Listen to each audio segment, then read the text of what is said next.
स्वागत है आप सभी का हमारे YouTube चैनल पे। आज हम भारतीय नदी तंत्र के बारे में पढ़ेंगे रिवर सिस्टम ऑफ इंडिया।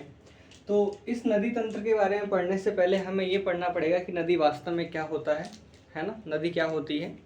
तो नदी क्या है? छोटी छोटी धाराओं को मिलकर बनाने वाली बड़ी धाराओं को क्या बोलते हैं? नदी। धारा मतलब पानी का एक बहाव। जब पानी बहता है तो एक सीधी रेखा या एक साथ मिलके बहना शुरू होता है। तो वो जो छोटी पानी का एक छोटा सा झुंड है ना, उस झुंड को अपन धारा कह सकते हैं। ठीक है, जब यही धाराएं मिलके एक बड़ी धारा का निर्माण कर लेते हैं उसे क्या बोलते हैं? नदी। कैसे? मैं इसको एक डायग्राम से समझाने की कोशिश करता हूँ। जैसे कि मान लो एक धारा इस तरफ से आ रही, एक धारा यहाँ से आ रही है और एक धारा यहाँ से आ रही है। भौगोलिक रूप से अगर ये एक साथ मिल जाती है, ठीक है, जैसे मान लो इस धारा के अंदर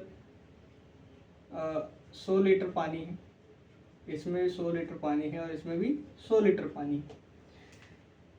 तो फिर ये एक बड़ी धारा बन जाएगी जिसके अंदर 300 लीटर पानी होगा। तो एक छोटी नदी का रूप ले लेगी।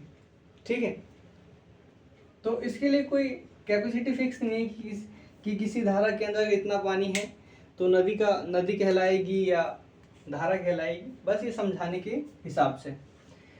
तो इसके कुछ मुख्य बिंदु निम्नलिखित है। तो नदी पढ़ने से पहले इसके कुछ मुख्य बिंदु पढ़ना बहुत जरूरी है। जैसे कि सहायक नदी। तो जो एक मुख्य नदी होती है वो छोटी छोटी सहायक नदी से मिलकर बनी होती है। सेम ऐसे जैसे एक नदी का निर्माण धाराओं से होता है, उसी प्रकार जो एक मुख्य नदी होती है उसका निर्माण सहायक नदी की सहायता से होता है। तभी उसका नाम क्या है? सहायक नदी। इंग्लिश में इसको बोलते हैं ट्रिब्यूटरीज। ठीक है ना, ट्रिब्यूटरीज। मुहाना क्या होता है? तो नदी जहां पे जाके खत्म होती है, नदी जहां पे खत्म होती है, जहां पे उसका एंड पॉइंट होता है, उसे क्या बोलते हैं? मुहाना। जैसे कि गंगा नदी कहाँ खत्म होती है? बंगाल की खाड़ी में। तो गंगा नदी का मुहाना कहाँ है? बंगाल की खाड़ी। ठीक है। जल विभाजक। तो जल विभाजक जैसे मान लो कोई नदी बह रही है और इसके बीच में कोई पहाड़ आ गया इस प्रकार से, तो उसने नदी को दो भागों में बांट दिया, तो वो क्या हो गया? जल विभाजक। मुख्य तौर पे जो जल विभाजक का काम करता है वो कौन करता है? पहाड़ करता है। इसके अलावा पठार भी करते हैं। प्रकार। पूरी दुनिया के अंदर नदी कितने प्रकार की हो सकती है? पूरी दुनिया के अंदर नदी कितने प्रकार की हो सकती है? आप ही लोग सोचो। नदी या तो वो बारिश से बन सकती है ना, या तो वो बारिश होने के कारण बह सकती है। कोई बारिश में पानी आएगा, जल इकट्ठा होगा, धारा का रूप लेगा, धारा से फिर वो नदी का निर्माण करेगा। या फिर वो ग्लेशियर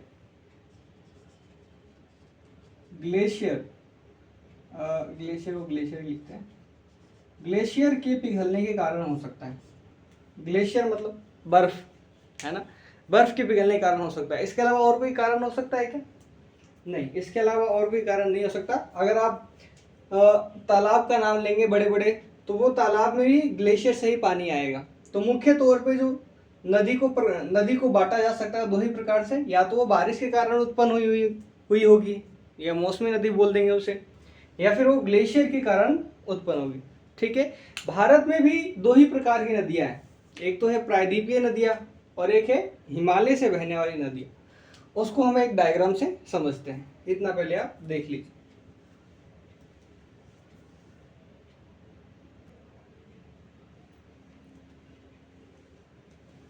अब भारत की नदियों को देखते हैं अपन कि भारत की नदियाँ किस प्रकार हैं। तो भारत की नदियों को मुख्य तौर पे दो भागों में बांटा गया है। एक तो हिमालय की नदियाँ, हिमालय यहाँ से यहाँ पे है। ठीक है, हिमालय के तीन भाग हैं यहाँ पे, बृहद हिमालय, मध्य हिमालय और शिवालिक रेंज। मध्य हिमालय में पीर पंजाल और जास्कर वाली रेंज को रखते हैं। और जो दूसरी नदी है और दूसरा जो भाग है वो क्या है? प्रायद्वीपीय नदियों का है। ठीक है ना, ये वाला पोर्शन। ठीक, ये है प्रायद्वीपीय नदियां।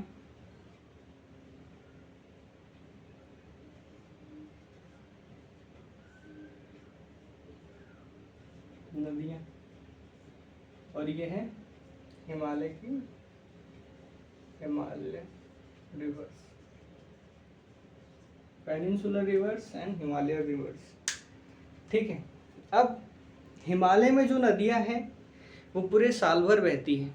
इसके पीछे रीज़न, तो पूरे साल भर बर्फ़ पिघलती है और वो धीरे धीरे पानी का रूप लेके एक नदी का रूप ले लेती है। ठीक है ना, ग्लेशियर के मेल्ट होने के कारण जो वाटर है वो एक रिवर को फॉर्म करती है और एक रिवर बनाती है। लेकिन जो प्रायद्वीपीय नदियां हैं ये डिपेंड करते हैं मॉनसून पे, ये मॉनसून पे डिपेंड करते हैं, मानसून के ऊपर।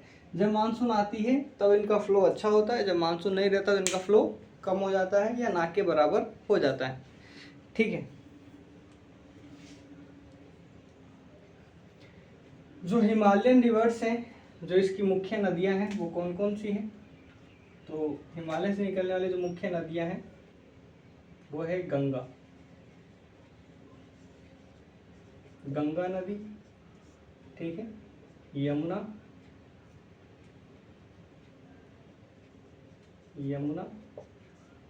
ब्रह्मपुत्र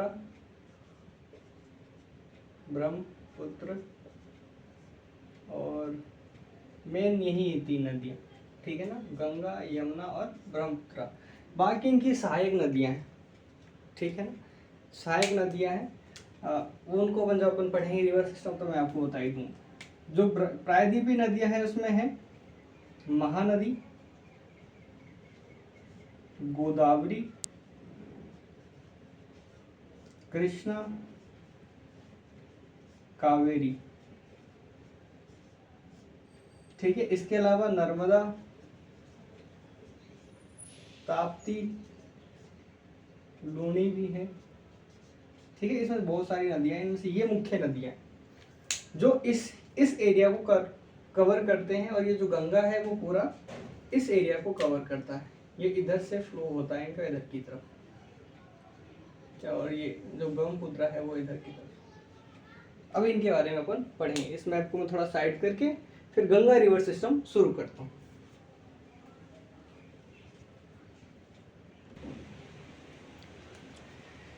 गंगा नदी तंत्र पढ़ने से पहले हमें ये पढ़ लेना चाहिए कि भारत में कौन कौन सी नदियाँ प्रायद्वीपीय नदी है और कौन कौन सी नदियाँ हिमालय से निकलने वाली नदी है, और कहाँ से निकलती है। और नहीं, ये तो अपन रिवर सिस्टम के अंदर पढ़ेंगे कि वो कहाँ से निकलती है। अभी उनका मुहाना याद कर लेते हैं या देख लेते हैं, और इनके प्रकार भी देख लेते हैं कि भाई कौन सी नदी प्रायद्वीपीय नदी है, कौन सी नदी हिमालय से बहने वाली नदी है। जैसा बोर्ड पे लिखा हुआ है देखो, भारतीय नदी तंत्र को 2 भागों में बांटा गया है, हिमालय की नदियाँ, प्रायद्वीपीय नदियाँ। इंग्लिश में Himalayan river and peninsular river.